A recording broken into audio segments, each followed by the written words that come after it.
Good morning, Happy Valley, and welcome back to another edition of the Penn State 365 podcast on pennstate.rivals.com. I'm your host, Richie Schnyderite, and joined as always when we talk football is our co-host slash beat writer slash recruiting writer, Dylan. I don't even know what to call you anymore. I'm going to call you Dylan. Dylan, what's up, man? How's it going? Yeah, I mean, I don't even know what to call myself, I'll be honest. But yeah, everything's going pretty well over here. Another big recruiting weekend for Penn State. A little bit of a smaller Junior Day list right now. Still working on confirming a handful of prospects for Saturday, but another big weekend here for Penn State football. Yeah. Real quick before we go any further, I want to talk a little bit about last weekend. No commitments, unfortunately. It's relatively quiet. Is that a concern at all? No, because I don't think so. Coming into last week, and we didn't expect to hear much on the commitment side of things. It was more of a set the tone, I think, type weekend. See where Penn State sits with some players and vice versa. Okay. So I wouldn't be concerned about the lack of news coming out last weekend. Penn State had a productive weekend, I think, last weekend, as did they the first weekend of official of Junior Day visits as well. So I wouldn't be too concerned. Okay, awesome. Going into this weekend, solid list so far.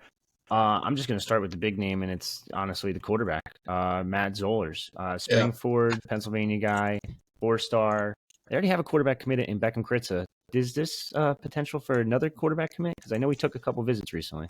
For sure. I think they would love or at least like to take two quarterbacks in this class, and Zollers is definitely up there to be that potential second guy along with Malik Washington out of Maryland. Sorry. Ryan Montgomery out of Ohio was another name there, but he has eliminated the Nittany Lions from contention in his recruitment. Zollers is interesting. Like you said, he's coming off a couple visits, was just down in Florida and Georgia visiting the Gators and Bulldogs.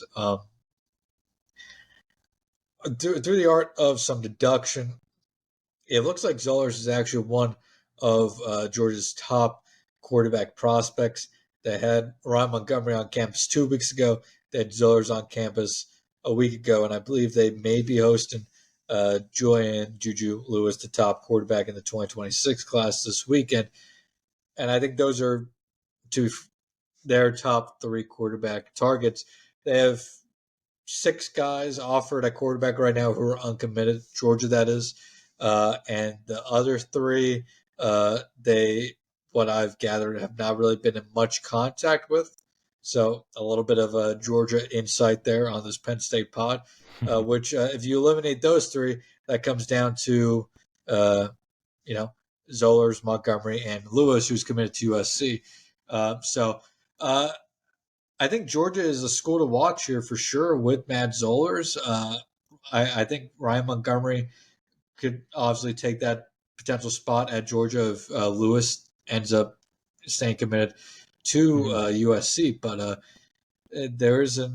think there's a chance that Georgia is a legitimate player for Matt Zollers, which makes this visit for Penn State awfully important this weekend in this recruitment. I know it's always tough to recruit 2 quarterbacks also in the same class. Although I shouldn't say it's that tough because Penn State did it not too long ago, 2 cycles ago with Perbula and Aller, and that was a pretty 2 damn good quarterbacks. I think both of them could start at most Power 5 schools, a lot of Power 5 schools. Yeah, no, I think Power 4. I think taking 2 quarterbacks in today's climate of college football is absolutely a smart thing to do if you can afford to take 2 scholarship guys. Maybe not every year, but every other year or so, absolutely. Just because you're going to lose kids to the transfer portal. If you're recruiting highly ranked quarterbacks, you're going to hope that they end up in the NFL within 3 to 4 years as well. So you're always going to be losing players. So just to continue to have that depth at that quarterback position is always smart. I mean, as some people may know, I help cover Minnesota recruiting. Minnesota going into this fall, going into the spring, I should say, only has 2 scholarship quarterbacks on their roster. A senior transfer out of New Hampshire, Max Brosmer, pretty good quarterback, And then Drake Lindsay, a true freshman who just enrolled this past month. Outside that, they have one walk-on quarterback. So, I mean, that's, an injury away from a really tough situation for the Gophers. So, I mean, you don't want to be in that position if you're a school, especially like Penn State, who's trying to make the college football players every single year. If, Drew would go down with an injury this upcoming season, Penn State would, still have some quality options to back up Drew, starting with Bo, of course, and then you have Jackson Smoke and now Ethan Gruckmeyer as well. Yeah. Looking at the rest of this list, I know we talk about it ad nauseum. Wide receiver recruiting, it's not in a good spot, but these are some solid names coming this weekend. Yeah, no, it is a pretty solid list, all things considered. Smaller list, yes. Maybe a couple more 3 stars in the last few weekends, or maybe the ratio of 4 and 5 stars to 3 stars is a little lower. But it's a very high quality list, and I wouldn't be surprised if there's a couple guys visiting this weekend that ultimately land in this recruiting class for Penn State or future recruiting classes. Now, out of the 3, do we expect any of them? I know I'm probably going to just go position group by position group with this, but do we expect any commitments out of these 3 between Desi Jones from Jersey, who's been on campus a bunch, Jeff Exner, I don't know how to pronounce that one, McDonough kid, who they've done really well with, and then Vernon Allen, who's probably pretty underrated, if I had to say, for a Baltimore kid out of City College High. Yeah, no, I think it's definitely those are all really good names to remember and think about going into this weekend. In terms of a commitment in the near future, I don't believe so, but I wouldn't be shocked if in a couple months we're talking about two of those guys or 3 of those guys being committed to Penn State. I think, Jeff Exner, McDonough, Penn State has tremendous ties to that high school. They've done a good job in that recruitment so far as well.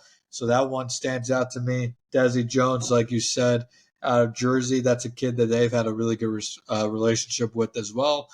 Vernon Allen out of Baltimore, also one of Allen's teammates, I believe, Romero Ison will be on campus. His recruitment's really been taken off recently as well. So that's another guy right there that I think is worth watching this weekend at that wide receiver position. It's a quality weekend at wide receivers, to say the least. That's not even to mention Florida wideout Samari Reed being on campus. Yeah, totally get it. Offensive line, there's I think it's the position group with the most prospects visiting. Yeah, position group with the most prospects visiting this weekend. They already have 2 committed. They're doing well with a guy like Rowan Byrne. They're doing well with Michael Carroll. Both of those guys came to campus last weekend. I know last podcast you talked about it. You said probably 5 to 6 offensive linemen. Yeah. Who are the top guys we're watching this weekend? I know Brady O'Hara obviously committed, but the rest of the guys. Yeah, so this isn't as strong of a offensive line group as last week, though last week it was, really headlined by Carroll and Byrne overall. But it's still a quality one overall. You got, Michael Trautman out of New Jersey. You got Zaire Addison, a 4-star out of Florida. I think this is his first trip up, or maybe his second trip up, actually. But he'll be on campus. Michael Gibbs out of North Carolina, somebody they recently offered. This is a good set the tone type visit for him. And then Jalen Gilchrist out of Virginia, number 205 prospect nationally, top 25 offensive tackle in the country. He was up in State College last May for the Elite 11 All-22 camp. So this will be a return visit to the area for him as well. That's one that I'll be interested in keeping a close eye on this weekend, just to get an idea of where they stand going forward. But then Virginia offensive lineman Carter Scruggs is a intriguing prospect who's really seen his recruitment pick up over the last few weeks. 6'6", 250-pound offensive tackle out of Loudoun County down in Virginia.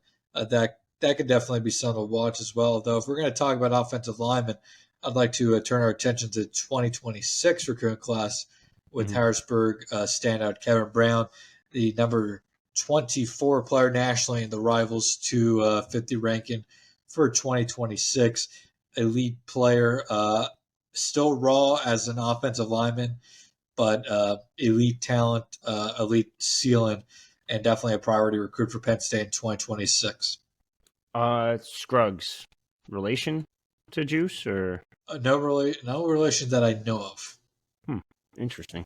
Because I think where was Scruggs from? I don't even remember. Erie. Erie. Yeah. So never mind. This kid's from Virginia. So interesting. Same last name and all that. But yeah, no. So, I mean, some pretty solid names. It also sounds like there should be a group coming up from Florida. We haven't confirmed the whole list yet, but the coach told us before that he's gonna send up a group of kids or whatever. New York sending over a couple kids, I believe. Cardinal Hayes Blake Beelin at defensive tackle. If you want to talk a little bit about that unit, I know there's only 2 defensive linemen. They're both tackles though, so that's a good sign. Intriguing group here with Blake Beelin and Halim Muhammad. Halim Muhammad, a guy we've mentioned a couple times on the podcast over the last few weeks or so. Raw prospect, only been playing, I believe, 2 years of football now. But picked up an offer from Penn State, I believe, early last month or late December. So this will be his, I think, first trip. It'll be his first trip since being offered. I'm not sure off the top of my head how many visits he's made to Penn State. Maybe the first overall. Second trip, he made one in November. But intriguing prospect has gotten offers now from Boston College, Duke, Florida, Maryland, Penn State, Rutgers, Syracuse, Texas A&M, Virginia Tech, West Virginia. So definitely becoming a prospect to know here in the 2025 cycle at defensive tackle. Kind of fits the mold of what Penn State likes to recruit on the defensive line, at least once per cycle, and kind of a project type player.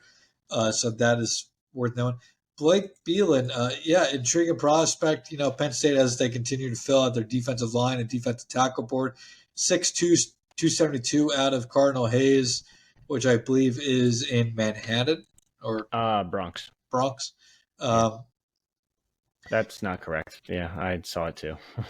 Boston College, Duke, Minnesota, Syracuse, Temple, Virginia, Wake Forest, West Virginia have all offered. So quality Power 5 prospect here. Penn State's had, pretty good success in New York over the last few cycles. I don't get the sense he'd be at the top of the board, but this is a kid I think you bring on. You see how he comes in, measures, height, weight, and all that. See how well that relationship is continuing to build, and you go from there. Yeah, he's an intriguing one because, number one, they have a long history. I shouldn't say long history. They have a history of, in that family, being D1 football prospects. His brother, I think, is also expected to be on campus. 2025 quarterback, a little lower on the rankings, 5.53 star, Rich Beelin. I don't think Penn State offers him, but he does have a Power 5 offer from Syracuse and a lot of G5s, Ivies, all that good stuff. Also, the older brother is currently at Duke as a quarterback as well. Right. So definitely an interesting family to keep an eye on. And Blake Beelin might be the best of the group, to be honest with you. Sure. So moves really well for 6'2", 280, 290, something like that. Let me ask you, changing the table around a little bit here. Any thoughts on 2026 quarterback Derek Zammit out of DePaul, who will be on campus this weekend? He's emerging as a really good quarterback. He doesn't have the size of like a Drew Allar type. He's a little smaller. 6'1", 6'1". Yeah, give or take. I think that's a generous 6'1", to be honest with you. Yeah. I've gotten to see him quite a few times between camps and in games this past season as well. Every time a school comes and watches him throw, whether it be in like just a little evaluation thing, or whether it be at a camp, or whether it be at one of his games, they offer. Yeah. So I think he's one to really keep a close eye on, especially for Penn State, who's doing really well with DePaul recently. Like we just mentioned, Desi Jones, his top receiver right now, is a guy that might even be considered a Penn State lean at this point. So I would definitely keep an eye on Zammit. I wouldn't be shocked if he walked away with a Penn State offer this weekend. You mentioned the size for sure. I haven't got to watch his tape, but what out of his offers I'm looking at, Boston College, Duke, Mississippi State, Rutgers, Virginia Tech, Wake Forest. Mm-hmm. The one that honestly stands out to me, and one that he picked up recently, is Mississippi State. Head coach Jeff Lebby, really good offensive mind, has coached numerous very good quarterbacks. if Jeff Lebby, thinks highly enough of you to offer you as a quarterback, I think that does say quite a bit there. Nothing to take away from any of these other coaching staffs, but that one definitely stands out to me. Yeah, he hasn't thrown for a ton of yardage this past year. They're a run-heavy team at DePaul, for the most part, I should say. They're not the best in the world either when it comes to playing the Big North schools because they do play like the St. Joe's, the Bergen Catholics, and all that. So it is tough. They do win most of their games, but then they lose to the Bergen Catholics and like the Red Bank Catholics and Bergen Don Bosco's. But he does put up decent numbers. He's pretty accurate. I actually like him a lot. I wouldn't be shocked if he, like I said, if he walked away with an offer. Where does he slot in that 2026 board right now for offers? It's kind of way too early to tell, I feel like. I don't think they would take a commitment from him right now, but I think you have to at least throw an offer at the kid just to see. Although they've only thrown 2 out so far. Yep. And then I would also say... more than 2. I read that wrong. Another DePaul Catholic kid being sent up, Deshaun Stewart, cornerback, 3-star prospect. He was just at Syracuse. He only 3-star prospect, number 18 in the state of New Jersey, but he has some quality offers. Boston College, Cincinnati, Duke, Ohio State, Penn State, Pitt, Syracuse, Virginia Tech, West Virginia, Wisconsin. I see that there's no Rutgers offer, which is a little surprising, but they're so weird with stuff like that. If they know they can't get a kid, they're not going to offer him. Like Jaden Bonsu, if you remember a couple years ago, went to Ohio State, signed with Ohio State, never got a Rutgers offer. They're in that realm where, like I said, if they don't think they can get a kid, they're not going to throw out an offer. Whereas I think Penn State's a little different, and they'll be like, "Hey, here's 400 offers per cycle." Right, makes our life hell. I mean, we just posted earlier this week every player that we were able to find on social media who reported a Penn State offer. I believe it was somewhere between 85 and 90 total offers sent out by the Penn State staff this past month between 2025, 2026, and 2027. Yeah, if you haven't seen it, definitely check out that article. Dylan does a great job of tracking all that because that is, again, it's kind of hell. Stewart, though, visited Syracuse last week, visited West Virginia earlier this month, did visit Penn State in September. Could be a player to watch going forward at the cornerback position. But that's another DePaul Catholic player coming up. I would get the sense that perhaps Syracuse is maybe the front runner here, but honestly, right now, for any of those New Jersey prospects that kind of fit in to that middle of the pack type range, I feel like I'm just going to lean towards Syracuse every time right now until proven otherwise. Oh, that's fair. It's an interesting one because you can argue Syracuse is probably in the lead right now, but other schools really aren't pushing it. But with the Ohio State offer recently, I know he wants to go take a visit out there. I know Penn State obviously is pushing, hence why he's coming to campus. Right. So I wouldn't just say just yet. It depends on how much these other schools push. Like Syracuse is going to get, like you said, those middle of the pack guys. But I think he's grossly underrated too. Like the whole 2025 rankings are going to see a giant switch up. And I kind of want to touch something on this because it's Penn State related. Sure. Jalen Matthews is going to take he already has taken a dip. I think he's going to take an even bigger dip in the rankings because after watching him a couple times this season, he has struggled mightily in any type of technique. When he committed to Penn State, he was number 60-something in the country, maybe in the 80s, 51. Yeah. And now he's not even ranked in the Rivals 250.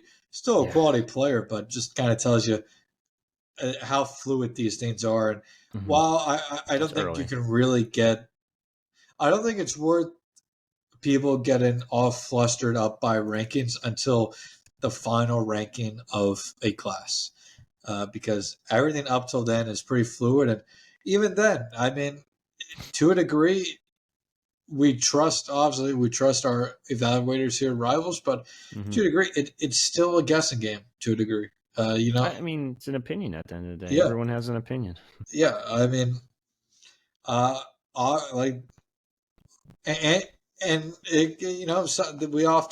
often realize that sometimes they're maybe too high on somebody or too low on somebody rather quickly after, posting the new rankings.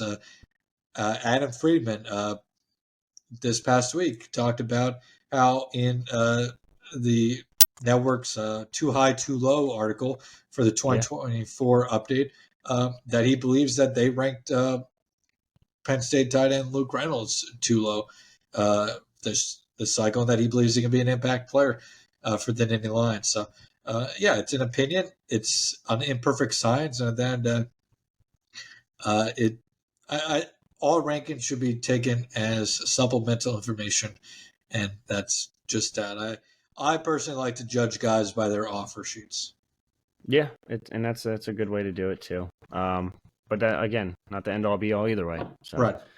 Because coaches miss just as much as evaluators. Oh yeah, 100%. You see it all the time. I mean, hell, look at the Penn State wide receiver room. No comment.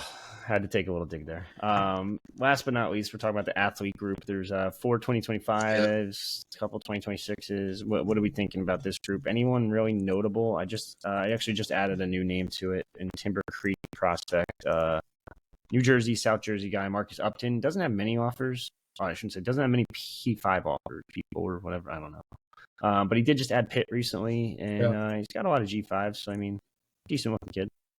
Yeah, I mean, Cameron Smith out of St. Joe's Prep, the really intriguing one. Somebody that I think, again, probably a little bit underrated by us here at Rivals.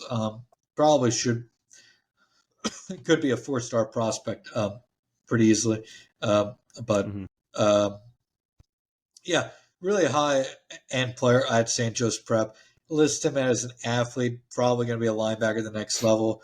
Been to Penn State multiple times. But this will be the first time he's been to Penn State since Manny Diaz left and Tom Allen came in as the Nittany Lions' new defensive coordinator. So we'll be intrigued. Transferred too. Yeah. Former Salem High School, South Jersey guy. Right, so, right. I don't know if the St. Joe's thing helps, probably hurts, if I'm being honest. But I'll be interested to see how he, how his relationship with Tom Allen begins to build here. We saw before dating back to the 2023 recruiting cycle. I believe it was. I'm trying to think which linebacker it was. It may have been Tamir Robinson. But with one of the 2023 linebackers, obviously Brent Pry leaves to Virginia Tech, and Manny Diaz had to come in and quickly build a relationship with the linebacker recruits, and I think it was Tamir Robinson. And then I think Tamir Robinson committed. So Manny Diaz comes in December, January, meets the guys for the first time in January, and then in February, Tamir Robinson, I believe, committed to Penn State. I'm going to go back and check this because it's going to bother me. Either way, Penn State's seen a similar situation in the past at linebacker. So perhaps that's another case here with Cam Smith. I know they'd probably love to land Cam Smith, high-end prospect, like I said, in the 2025 class. Let's say as an athlete, but will be a linebacker at the next level. Great athlete. Yeah. That's all for the position groups. I know I asked you this before. I'm going to ask you again. Probably, I don't think I see a commitment this weekend, but I guess there's always a chance. Yeah, I don't see anybody. Like I said, there's always a chance that a commitment happens. Now, going back to the linebacker thing, I forgot that Robinson and Rojas committed on back-to-back days, but I do know that Manny Diaz had to quickly form new relationships with both guys early on once he came to Penn State. So, I mean, Penn State's been there, done that when it comes to linebackers and replacing your linebacker coach in DC. Yep. Moving on from recruiting a little bit, which off-topic, not recruiting topic, do you want to talk about first? We got a couple of them. Let's start with the Big Ten and everybody's favorite Big Ten program, Ohio State. So rumors are, I shouldn't say rumors. He is on the short list. Bill O'Brien, we're talking about him again. I thought we were done talking about him once he got the Ohio State job. But he is on the short list for the now open Boston College head coaching job. We could talk about that in a second too. But do we think he goes there in reality? No, just because he was just tired at Ohio State, and I think being Ohio State's offensive coordinator may be a little bit of a better job right now than Boston College's head coach. No Yeah, offense to Boston that's a College, weird but spot. it's a hard place to win. You got academics involved more so than other places, which kind of comes with the nature of being in the ACC. A lot of prestigious academic programs in the ACC. You also then have schools like Florida State, but yeah, I get it. He's a Massachusetts guy, coached in New England for a while, but I don't see him Yeah. taking that job. Though that being said, one of the other candidates for the job, Liam Cohen, is taking the Tampa Bay Buccaneers offensive coordinator job. So it's getting very interesting. And I want to touch on that in a second. But going back to what you said about how Boston College is such a hard job to win at. yeah, Like, look at Jeff Hafley, for example. He's had three out of his 4 seasons. He's had winning records, and he was on the hot seat a year ago. Entering the seat, enter 2023. Then he comes and wins 7 yeah. games. I just think even if you win those 6-7 games at Boston College, you're not getting a better job than that. Like you're stuck in like purgatory. Yeah, I mean, obviously we knew Manny Diaz leaving Penn State was a possibility. So coming into last season, I may have told you, I may have told Anthony and Marty, if Manny Diaz does leave, the one guy I'd look at if I was Penn State would be if Jeff Hafley got fired up in Chestnut Hill, and obviously put together a good season, didn't get fired. But yeah, that was a guy I was watching closely for that reason, because I thought, New Jersey guy, coached at Ohio State, has Big Ten ties, would have been a good fit for Penn State, was a very good defense coordinator. But yeah, I mean, that's going to be a tough job to fill for Boston College's AD, and yeah, I'm going to be intrigued to see what they do. I know Jason Candle's name has been brought up. That would be a solid hire. Yeah, it is like super interesting. I don't really know where they go. Honestly, it's such a weird one. Like, yeah, and especially when Holy Cross's head coach Bob Chaney was just hired by James Madison. Makes a lot of sense. If Bob Chaney wasn't hired by James Madison last month, Jeez. they could just call Bob Chaney. It would be an easy hire, but it's already been reported that Chaney is staying at JMU, which it's a bad look. could you make the argument that JMU is right now a better job than Boston College? I mean, it's easier to win at in whatever conference they're in. Sun Belt, Southwest, I forget. Same. And just as hard of academic, probably, to get into. Yeah, and they're coming off a top 25 season. Like, it's not crazy. Yeah. Someone said that. Yeah, you already said it could. Someone said it could just be agent talk, but a lot of people are starting to cross him off the board already. So that's definitely interesting. Jason Candle makes a lot of sense. The Toledo head coach. He's got a lot of Midwestern ties, though, not a lot of Northeast ties. And I mean, if you're Boston College, the safe thing would just be to promote your offensive coordinator. Yeah, and this late in the cycle, perhaps that's what you do. Or co-OC or assistant OC. I don't know what the fuck. I don't even know who the co-OC up there is. It's Rob Chudzinski, who's been an associate head coach in NFL at multiple stops, Cleveland, somewhere else, Indianapolis, I think it was. Yeah, the 2 names that I was intrigued by were Dan Mullen. Yeah, he always gets mentioned for some reason. Every job in the Northeast. And so many Penn State fans also know quite well Al Golden. I saw that as well. I thought that would be an interesting one. I think he'd actually be a pretty good fit there. He did do decent with Temple. Kind of in Miami. Yeah. But Miami is one of those schools that I will believe it when I see it if somebody can actually win there, because I'm not the biggest Mario Cristobal fan, as many people know, but that Miami is just an impossible place to win at this point. I also saw, and this is interesting because he's on one of the Boston College hot boards. Sorry, I'm getting lost right here. Chip Kelly. And we can go back to what New Hampshire guy from New Hampshire. Pre-podcast, we were talking about it. He might be out in UCLA regardless. He might go to Washington as their OC, the Commanders' OC. Yeah, and I will say, I will say, let me throw in one more candidate for Boston College. Somebody who has extensive ties to the Boston area. Kyle Flood. Winning head coach. I'm kidding. Bill Belichick. No, there's just no shot. No. I can't. That No, would yeah, be no.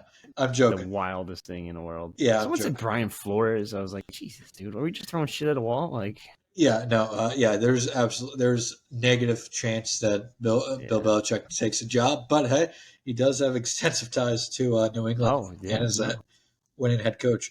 I don't disagree. No, yeah. I could see Dan Mullen working out there. But yeah, that's an interesting name for sure. But he hasn't been a coach since what? 3-4 years now. Yeah. But going to Chip Kelly, other Big Ten news there. Yeah, that's intriguing. Not surprising considering that, there's a lot of smoke that he was on the hot seat entering the end of the season.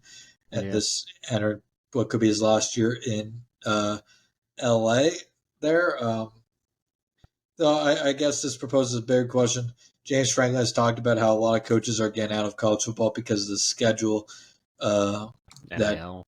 NIL, just it's 24/7, 365.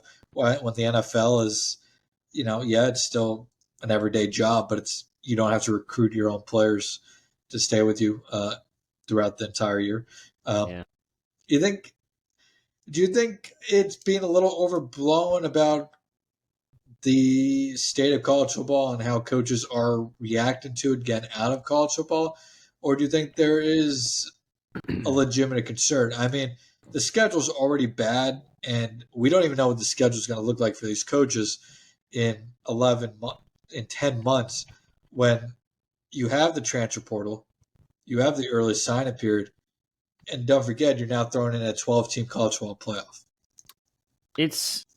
See, this is where it's weird. I feel like a lot of people are complaining. There's only 32 jobs, right, in NFL, right. So you have select few. Now, some of them are starting to leave head coaching jobs in college for the NFL. For example, a guy like Chip Kelly, who did interviews with the Raiders, who just hired Cliff Kingsbury as OC, and he also interviewed with the Commanders as their OC. He would leave for the sole fact that he's going to get fired probably in the next year. So it's kind of like it buys you more time and it gets you a new location, and maybe you just if you're successful as a coordinator in the NFL, that's it. You're an NFL head coach in the next couple of years. Right. If you're successful as a coordinator in college, you're a head coach at college in the next couple of years. That's just how that's the pecking order. If you want to go to the NFL, some guys like it more. Right. For example, a Jeff Hafley type, he left because Boston College is purgatory. There unless you're getting 10 wins there, you're not getting a better job really. Right. That's it. Look what happened to Steve Adazio. Look what happened. Like he won a couple good seasons there and just couldn't get out of there. You're just stuck. Sure. Jim Harbaugh, another one, left for the NFL. Different story. He's leaving because he's going to get sanctioned to death if he stays. So, and plus he did it all. He won the chip. He's done. He wants to go win an NFL chip. He went to his alma mater. He delivered his promise of winning a chip there, and he left. And now he wants to fulfill his other dream. I mean, how many coaches have won a Super Bowl and a national championship? It's also a legitimate question too. It's interesting because like look at you don't think if Matt Rule or like a Bill O'Brien got an NFL job right now they're not going to leave? I think they'd leave. I 100% agree. By the way, only 3 head coaches all time have won a college football national championship and a Super Bowl. Barry Switzer, Jimmy Johnson, and Pete Carroll. It'll be interesting to see how that one plays out with a couple of these guys.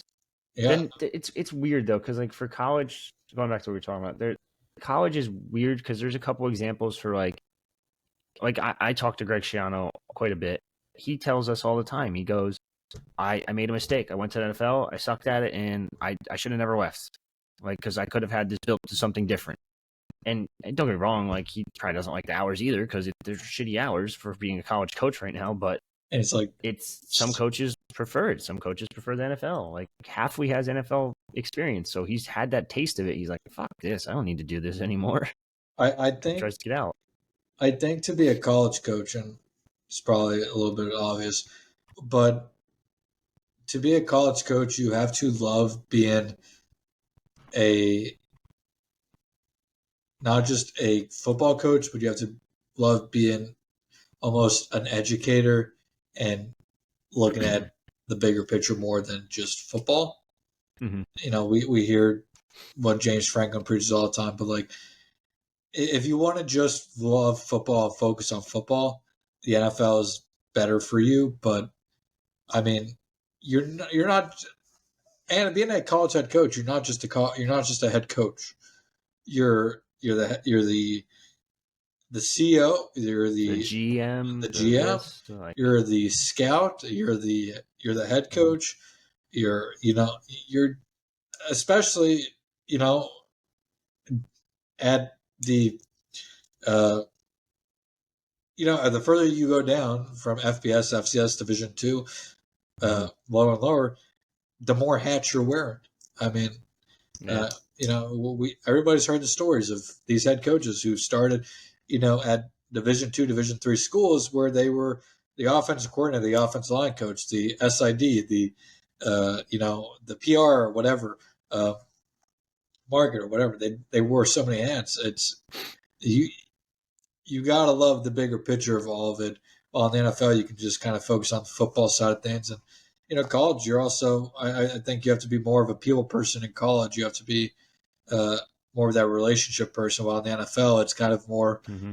Get down to business. We don't have to like each other Monday through Saturday, just as long as we get along on Sundays for 60 minutes is all that matters. Yeah, you got to not just recruit players. You have to recruit your own team, and you have to Yep. recruit boosters as well. You have to and your coaching staff. Yeah, the coaching staff too. Like, yeah, hey, what you guys trying to leave? Like, oh, shit. All right, hold on. Like, let's talk some money. And Let's then figure this out. You have to deal with just the general politics of working in a university.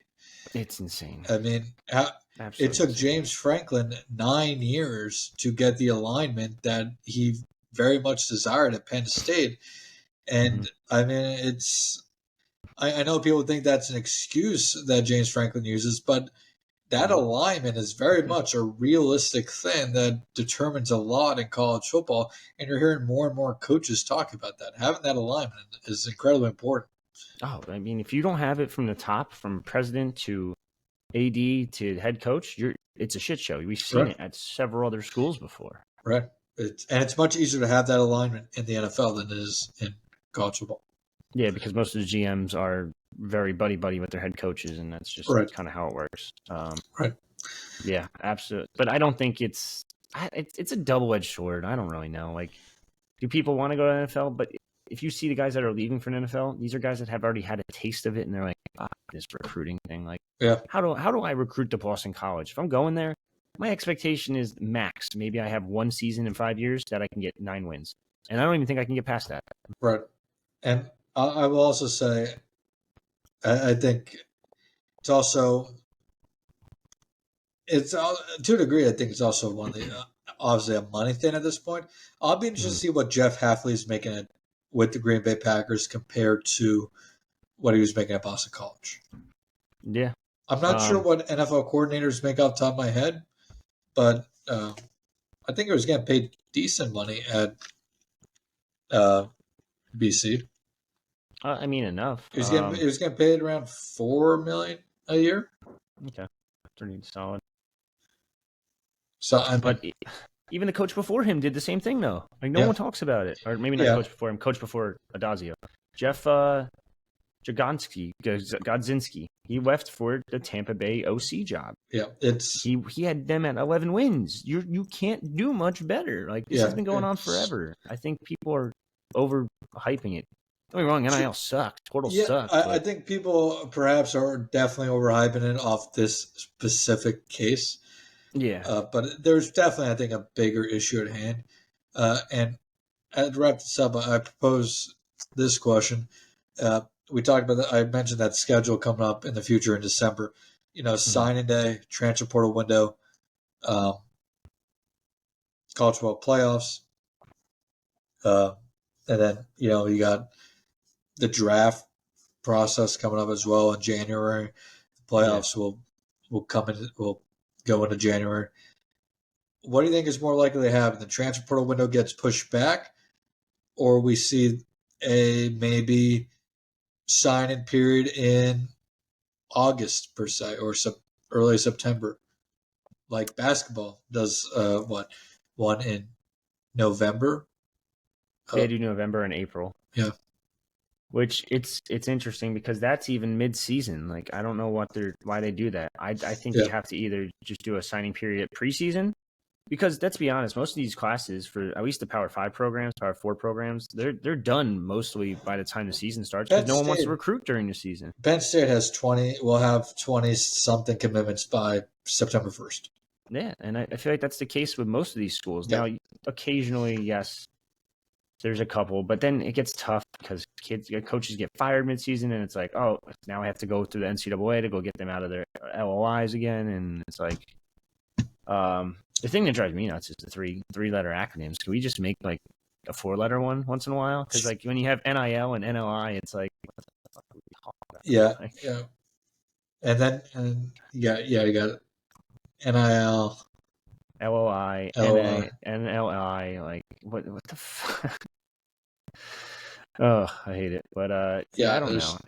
I think you have to change something up. And then in terms of portal, you can't have the fucking portal like wide open before the playoffs are done. Finish the playoffs and then open the portal. Yeah. Those schools get another 30 days. Like, it's just a constant cycle of shit. But then you have the issue of like a Penn State, where Penn State goes back to class second week of January. So I don't really know what you do.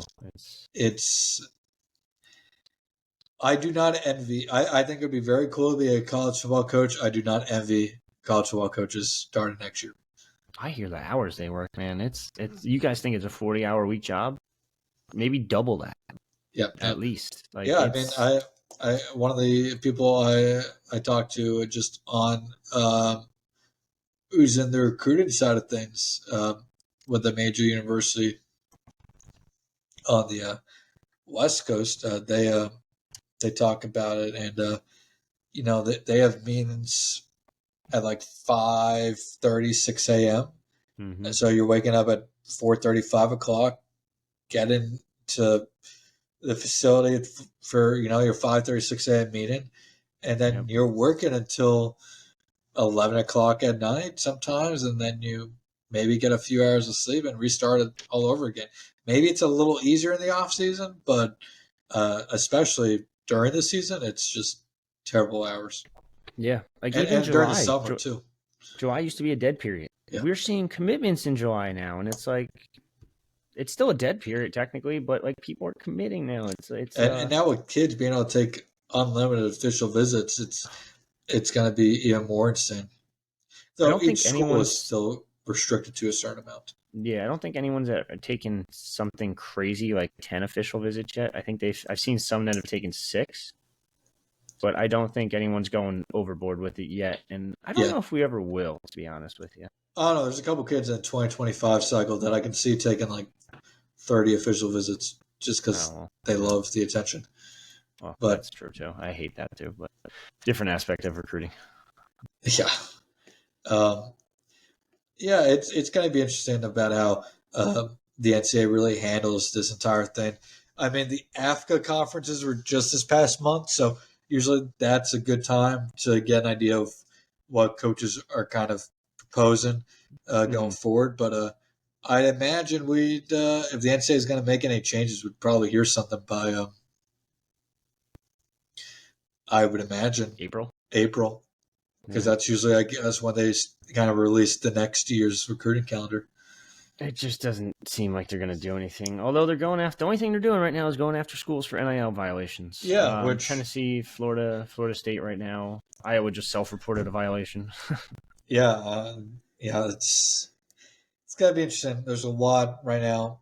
The NCAA, especially when they have had the fewest power they've had in years, is what they're choosing to do and not to do right now is very intriguing. Yeah, it is. This sucks. It's not fun. I love our job, but it's only getting crazier and crazier. Yeah, it gives us something to talk about all year long. That's for damn sure. That's the only nice thing. But any final thoughts or anything else before we sign off here? I got nothing. I got nothing. a hell of a performance by Ace Baldwin against Rutgers. I think Huge game. playing all 40 minutes, stepped up without Kanye Clara. So did DeMarco Dunn, stepped up. Really good performance out of Penn State defensively in that game. Though I think it was a very good performance for Penn State, but I'm not sure if it says more about Penn State or it says more about Rutgers right now. Definitely gives you an optimistic feel for Penn State going forward, because this is a roster that was a makeshift for the most part. Yeah, no, and like I put in our notebook, Mike Rhodes is now 8th all time since 1939 for first year Penn State head coaches in wins in their first season, 8 out of 11. So it's not that great, but to get to number 3, he only needs, I think, 5 more wins. Now they have 11, 12 games left. So, I mean, going 5-7 is a lot to ask for, but perhaps you can go win 3, and then maybe if you can win 2 in the Big Ten tournament, make a little bit of a run. Not impossible. It's not out of the question. I think it's been not strong, but it's been a quality first season for Mike Rhodes, and you can see the building blocks going forward. Yeah. I did want to mention Senior Bowl because his practices are this week. We posted an Adisa Isaac video, Kalen King video. Theo Johnson's apparently the number 1 tight end so far at Senior Bowl, which is huge. Kalen King has had an up and down struggles. Week. Yeah. And so has Johnny Dixon. Yes. Johnny Dixon specifically has struggled mightily. But on the bright side, Theo Johnson's best tight end, and it sounds like Adisa Isaac's starting to show some flashes of some stuff. So. Adisa may end up at with this, and then he's going to show out at the combine. Not going to be shocked if Adisa Isaac sneaks into the first round. Yeah, I believe that game is tomorrow officially. Yes, and then I did not get to watch it, but last night featured a few Nittany Lions in the East-West Shrine Bowl. Yeah. I didn't watch it either because I'll be honest, I forgot about it. Some of these bowls don't mean a whole lot. That one means a little bit, but not a ton. But regardless, one other thing I want to mention, if you're not grateful for Penn State women's basketball, I would be now, because there's been 3 schools so far, 4 games, I believe, of schools with women's basketball programs that have had to forfeit.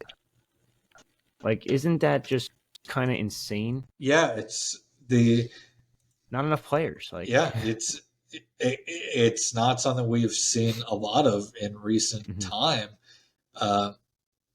Just because how much schools in all sports, women's and men's, just recruit. It's ridiculous how much that's happened lately. Yeah. Big game tomorrow at Michigan for them. And then next week they go take on Caitlin Clark and that feisty Iowa team. Caitlin Clark's probably, I'm not even going to say the number 1 girl, like most well-known women's player in college, but in WNBA you can include too. I think she's just the most popular right now. Yeah, you can make an argument, I think, maybe in general, that she is in North America right now, for people who not maybe you're a casual basketball fan, but people who follow basketball, she's probably not in terms of popularity, but in terms of just a name, being a name that people know, is a top 10 basketball player right now, probably in general. Just because everybody knows who Caitlin Clark is. I mean, arguably, maybe I don't know. I don't know the legends of women's college basketball, but I have to imagine she is probably going to go down as the greatest of all time for college basketball. If not, yeah, for sure. But going back to Penn State women's basketball, great turnaround from last year. I mean, this was a team that was 14-17 last year, including winless on the road away from the Bryce Jordan Center. This year, they're 16-5, 4-3 on the road, 11-1 at home. So, it's going to be really fun to see how they finish this season off, and perhaps they make the NCAA tournament this year. Yeah, no, for sure. But yeah, I guess that's really it. If you guys haven't already, check it out. PennState.rivals.com. We have a free message board for football, a free message board for wrestling. The wrestling one, we just did a podcast earlier today. It has like 40,000 views on the match thread for tonight alone. The football message board is very popular as well. They're talking about everything from NFL recruiting to random shit that people talk about, I guess, on a daily basis.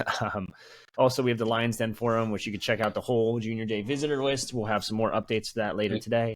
and tomorrow, going into tomorrow's visit. And if you have any other, there was questions. Do you want to save that for a different pod? Do that for next week. Yeah, we could say. How many are there? Hold on, let me see where it is. There's two. Two posts, but there's like 6 questions. Well, we'll get the. We're already at the 50 minute mark. Let's save it for next week. We'll do next week. If you guys are following us on YouTube, shoot some comments down below. If you guys have any questions for us at all whatsoever. Also, be sure to hit the subscribe button as well. It's free. It's easy. It helps us grow the pod. Helps us get out to there more of Nittany Nation. And for me and Dylan, that's another episode of the PSU 365 podcast. Signing off.